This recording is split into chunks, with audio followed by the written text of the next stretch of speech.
देश मेरा रंगरेज ये बाबू।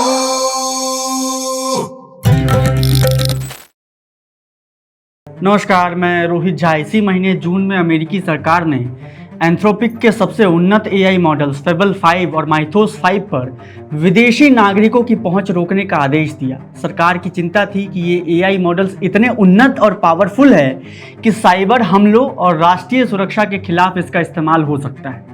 यह अमेरिका में तब हुआ जब दुनिया भर के सबसे उन्नत एआई मॉडल्स के बीच ये होड़ है कि किसकी पहुंच यूजर्स तक सबसे ज़्यादा होगी। सरकार के इस फैसले के बाद एंथ्रोपिक ने अपने सबसे उन्नत एआई मॉडल्स की पहुंच अस्थायी रूप से बंद कर दी। अब सोचिए, अमेरिका में एआई इतना उन्नत हो चुका है कि सरकार उसे राष्ट्रीय सुरक्षा के लिए खतरा मान रही है। दूसरी तरफ हमारे देश में एआई के नाम पर फ्रॉड हो रहा है। क्या शानदार बात। मैं गलगोटिया के चाइनीज रोबोटिक कुत्ता ओरायन वाले फ्रॉड की बात नहीं कर रहा। मैं बात कर रहा हूं न्यूज लॉन्ड्री के उस रिपोर्ट की जिसे बसंत कुमार ने रिपोर्ट किया है। मामला है ओब्दू डिजिटल हेल्थ केयर नाम की कंपनी का। साल 2023 में यूपी सरकार ने लखनऊ में ग्लोबल इन्वेस्टर समिट का आयोजन किया था। इसी समिट में ओब्दू digital health care private limited नाम की कंपनी के साथ 3,350 करोड़ रुपए का एक समझौता हुआ। कंपनी ने दावा किया कि वो गांवों में डिजिटल डॉक्टर क्लिनिक खोलेगा। ये एआई आधारित स्वास्थ्य सेवाएं होंगी। 24 घंटे डॉक्टर उपलब्ध होंगे, सस्ती दवाइयां मिलेंगी और ग्रामीण स्वास्थ्य व्यवस्था की तस्वीर बदल जाएगी। लेकिन क्या बदला पता है आपको? कंपनी ने हजारों करोड़ के निवेश और 70,000 नौकरियों का भी वादा किया था। सरकार ने भी इस परियोजना को अपनी उपलब्धियों में शामिल किया। ग्राउंड ब्रेकिंग सेरेमनी में इसे लागू हो रही परियोजनाओं की सूची में दिखाया गया।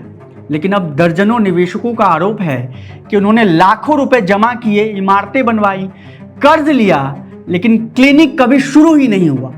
बाकायदा कंपनी ने भी अपने कैटलॉग में यूपी सरकार के साथ हुए एमओयू, योगी आदित्यनाथ के संदेश और स्वास्थ्य विभाग के अधिकारियों के संदेशों का इस्तेमाल किया। अब सोचिए कि जब कोई परियोजना सरकारी मंच पर दिखाई जाती है तो क्या सरकार उसकी न्यूनतम जांच भी नहीं करती? क्या केवल एमओयू साइन हो जाने से किसी कंपनी को जनता के बीच भरोसेमंद घोषित कर देना सही है?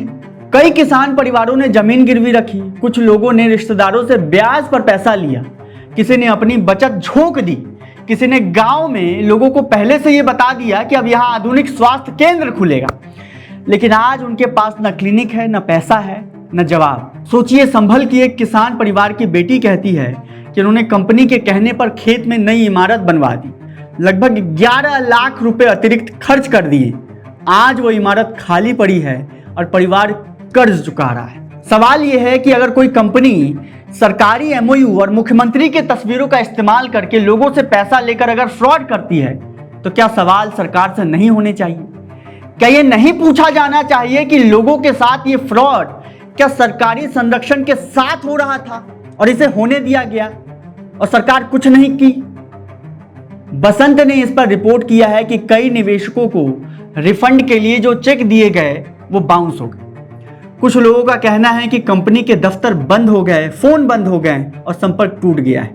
एक एफआईआर दर्ज हो चुकी है, जबकि कई अन्य शिकायतों पर अब तक एफआईआर नहीं हुई। रिपोर्ट के मुताबिक कंपनी ने अपने वित्तीय दस्तावेज और बैलेंस शीट सार्वजनिक रूप से दाखिल नहीं की है, यानी उसकी वास्तविक वित्तीय स्थिति क्या है ये साफ नहीं।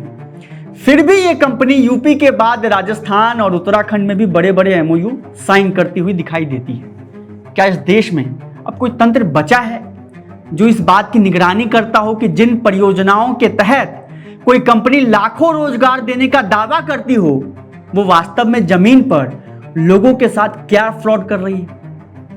ये हालत है कि जब दुनिया भर के देशों में लोग एआई के भविष्य पर बहस कर रहे हैं, हम इस बात पर बहस कर रहे हैं कि इस देश के एक सूबे में एआई के नाम पर हजारों करोड़ का फ्रॉड हो गया। और ये कैसे हो गया? एआई को आई कहते रहिए और देखते रहिए लिट्टी चोखा। शुक्रिया।